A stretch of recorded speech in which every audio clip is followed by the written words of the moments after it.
the home buying process. That's what we're talking about today, so don't go away.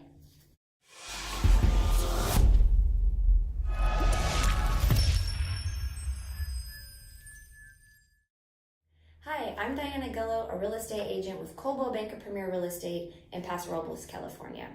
Today we're talking about the home buying process. Now, this is something that you can Google all over the place. You can find this everywhere. But the process that I'm talking about is going to be from the time that you open escrow. So, every checklist you're going to find is going to say, find an agent, get pre-approved for a loan, get a lender, things like that. Yes, you still have to do all of those things.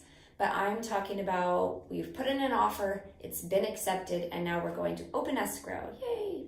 If you don't know what escrow is, I have already made a video about that and I will attach a card up here. First thing that's going to happen is you're going to have to turn in your earnest money deposit.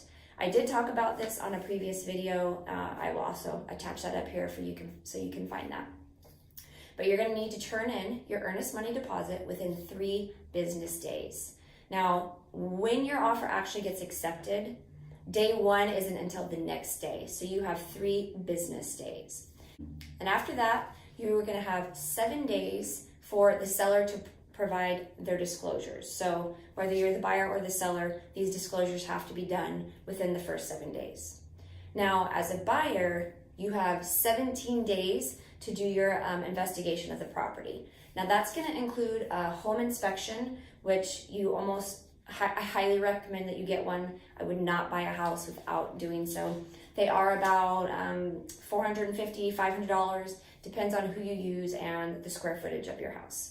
So that is a cost. This is the reason why I wanted to do this video, because I work a lot with VA buyers, and I noticed that they think that because they're getting a loan with no money down, that they're going to be able to buy a house and literally not pay a dime, and that's simply not true. So that's what this video is really what's motivated me to make this video.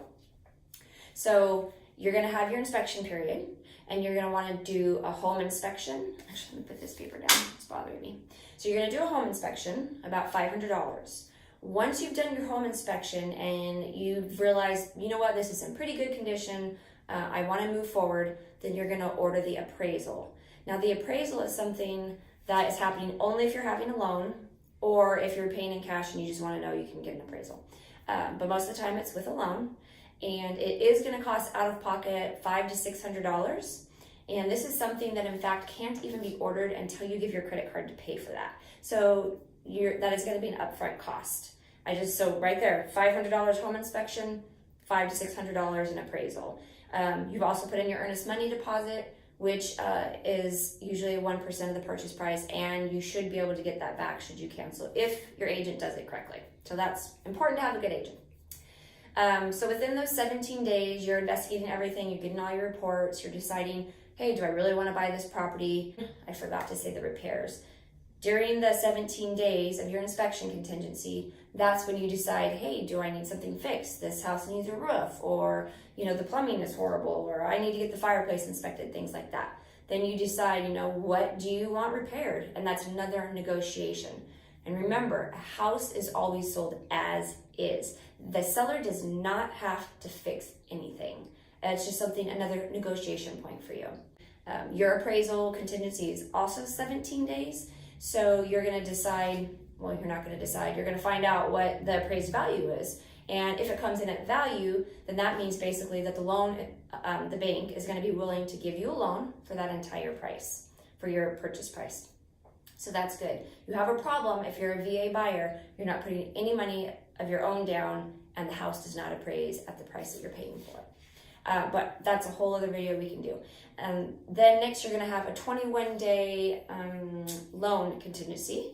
And by that point, you should pretty much know from your lender if you're going to be qualifying for your loan or not. By 21 days, you're going to probably get conditions that you need to meet, and you'll know if that's something that you can do or not. So you've got 7 days, 17 days, and 21 days. At that point, you release your contingencies, or if you're not ready to do so, you extend them. Once you release all those contingencies, then you are no longer going to get your earnest money deposit back if you decide to cancel.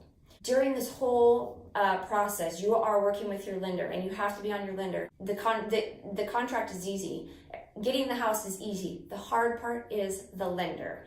They are going to ask you for every single penny that you have spent in the last 2 years. They're going to want your taxes for 2 years, your bank statements of every account, and all kinds of shenanigans, okay? It is a pain. I get it. I hear it all the time. It is the hardest part, but it's worth it because you're buying a house. So just stick with it. The loan is usually what holds things up. So when they ask for something, get to it as soon as you can. Well, once you get your repairs decided upon, hopefully within those 17 days, you've released your contingencies, the house is great, you're moving forward, then about 5 days before you close, you have your verification of property. And that's what we call your walkthrough. And you get to go back to the property, check it all out. You're looking really for 2 things. You want to make sure that the house is in the same condition that it was when you put the offer in. Because back in the day, people would rip out the kitchens, all this, and then you'd buy this house and be like, hey, where did the kitchen go? So that's not okay. And then the other thing is you are looking to make sure that any repairs that you requested and were agreed upon were completed, and they were completed accurately and to good standard. If they did a crappy job, you're within your right to come back and be like, hey, a professional was supposed to do this and they didn't. So of course you have to have said that you want it repaired by a professional. But anyways, then, very important, the walkthrough is not a time to walk through the property, nitpick, and find more things that you want to have repaired. You've missed that boat, it is done, okay? So after the 5 days, or I guess you have 5 days until closing, somewhere in there, your lender has sent you your closing document or your closing disclosure. And that's basically going to be all of your costs listed right there. You're going to see your payment, everything, all your fees. You're going to have your closing costs on that, so you'll know how much you need to bring to closing, things like that. You have to acknowledge that CD, and then you have to wait for 3 days before you can sign your loan documents. And this is kind of what holds people up at the end. Try as far as getting to close on time, because you have to have that CD done soon enough so that you can acknowledge it and then have your 3-day wait period. Then you go into your title company, or you might pay to have a notary come to you depending on what your situation is and where you are. You're going to sign your loan documents. Then those loan documents are going to go back to the lender. The lender has 24 to 48 hours to review, like a final review, and that usually happens a lot faster, but they always say 24 to 48 hours. Once they've checked final review and everything looks good, then they will fund the loan. So they'll send the funds to escrow. Then escrow will do the closing documents and they'll send it off to the county clerk to record. Once the property records, then the house is officially yours and you get the keys. You do not get them beforehand, and if your real estate agent gives them to you before you, they're not doing their job, right? But the house is technically not yours until it records. And now in San Luis Obispo County, remember, I'm in California, San Luis Obispo County, we have an online recording. So you can fund and record in the same day, which did not used to be the case. So that's really great.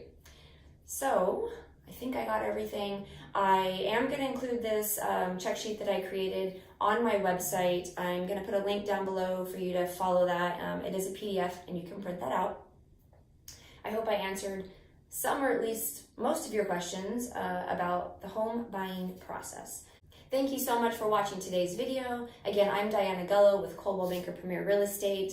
Please make sure to hit the subscribe button and check back every Tuesday for brand new videos about all things real estate. Thanks and have a great day. I'm sorry I talk really fast. If you can't understand me, please let me know. Call to action. I am distracted by this stupid window again. I want to look out the window and there's not even anybody walking by. I forgot to say, don't forget to click, smash, ouch, that kind of, smash the subscribe button, please. That hurt. Don't smash it that hard.